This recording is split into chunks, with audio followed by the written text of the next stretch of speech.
Welcome back to another travel show. So today we are here in Cubao Expo. Check out natin dahil isa siya sa mga sikat dito na inuman. Places where you can drink, dine, and at the same time, they have also other stuff that they are selling, yung mga like antiques na mga kagamitan. And also this is just right at the back of Art in Islands. So let's go.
Sadly, we are not allowed to take videos inside of the establishments. I don't know why. Maybe for privacy of certain people that doesn't want to be seen. Maybe, yeah. At least we had a shot from the outside. At least magkaroon kayo ng idea how the compound looks like dito sa may Cubao Expo. So we are planning na lang to go to Farmers Market. Ayan. So doon, sana mag-enjoy tayo doon. Andito naman lang din tayo. Let's go to Farmers Market!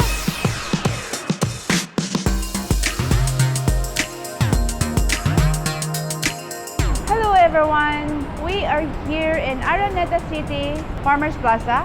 We are here to tour the place. So we are here in MRT station exit dito sa Farmers Plaza. We will be checking out the Farmers Plaza from 4th floor up to the ground floor, which is the food court. So, dito tayo mag-umpisa kasi nandito na tayo sa taas.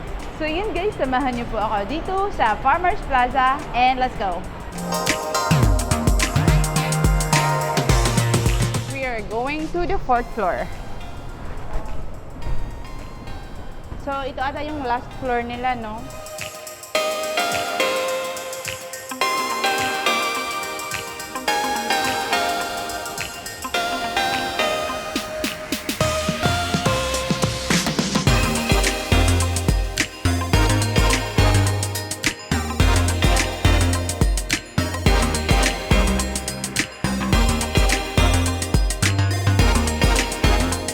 Dito sa 4th floor, ang makikita nyo dito ay yung mga shoes, mga damit, saka mga cellphone repairs. Even they have here yung music instrument like the guitar. Meron din sila dito mga kainan, meron silang halal food. So dati, marami dito, mas marami pa ditong nagtitinda, mga displays. Pero ngayon, half of the place is empty. Dahil siguro sa pandemic.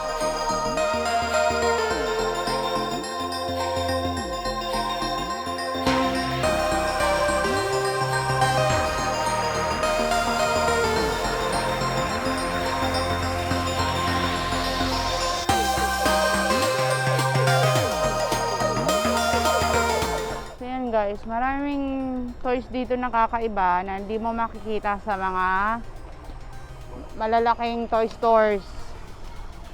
Ito kakaiba dito, oh. Meron pa silang ganito. Scary, huggy-wuggy.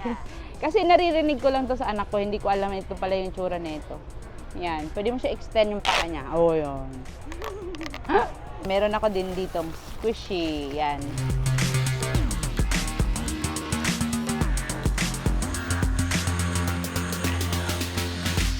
So actually dito sa Farmers, ang sikat talaga dito, they are known for yun, itong mga gadgets. Parang ano siya, parang Green Hills din. May mga repairs, daming repairs dito ng mga gadgets, phones, and yun, mga shops. So yan, we're going to the 3rd floor now. Let's go!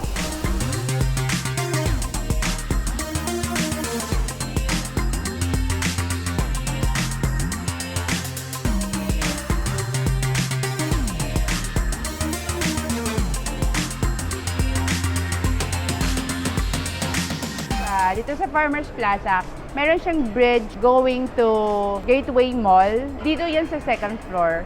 So, may bandang Macbeth store. Let's go to level 1 na.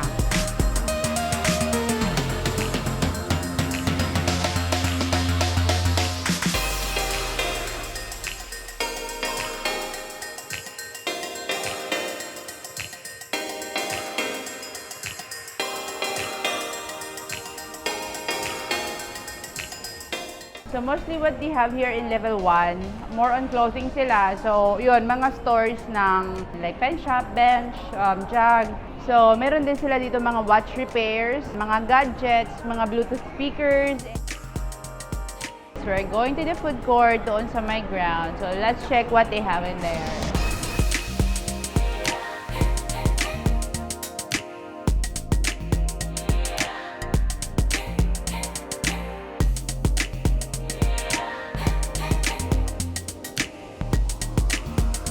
So ayan, nandito tayo sa pinakahuling floor, which is the lower ground. And dito yung food court nila. So they call it Food Plaza. So let's go check out their food.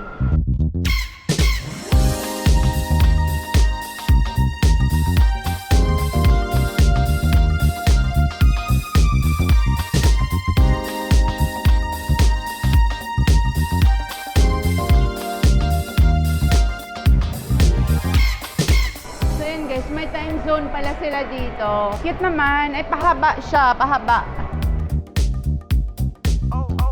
Ayan, dito sa may food court, marami ditong food stalls. Marami ding nawala dito. So, as you can see, this one here, yung may mga tarpaulins. Mga kainan din yan dati. Food stalls din yan dati, pero they closed down. Siguro dahil sa pandemic. So yan guys, we're going to the farmer's market. We'll just post the link below for a separate video. Yeah, we're going to check out their seafood. Kaya samahan nyo ako ulit.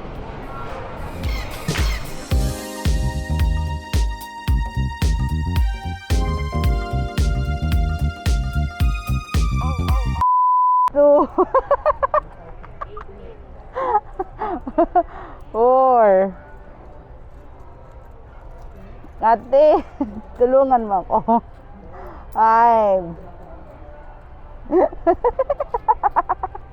Ay, ano pa daw, Claritin. 6. Ano ba yan? May mga pinagbabawal na technique sa mga lahinggera. 6 na, hindi na pa kasya. 6, 10. Okay. 20. Ayan. Ano, nasaan ba yun? 20 na yan? Oh, 40. Ayan na. Tawad na. 10 pesos! So, mura dito guys. Momosu. 10 to 120. Everything is cheap here.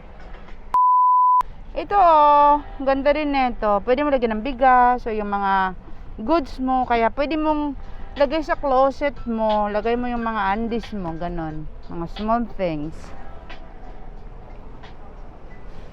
Ito din. Yan. Pang minimalist nga siya. Ito. Pwede mo dito lagay yung mga dirty clothes mo. Yan. Yung mga ano din sila, oh. Cute na mga cups. Uy! Very light. Wala na. Uy, maganda siya. In fairness. Kano kaya ito? Pero mura lang to for sure.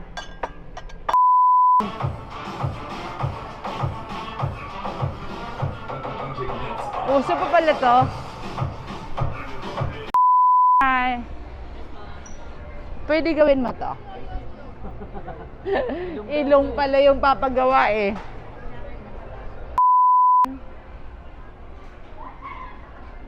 Magkano tong ganito nyo, kuya? 5.5. Mura lang, no?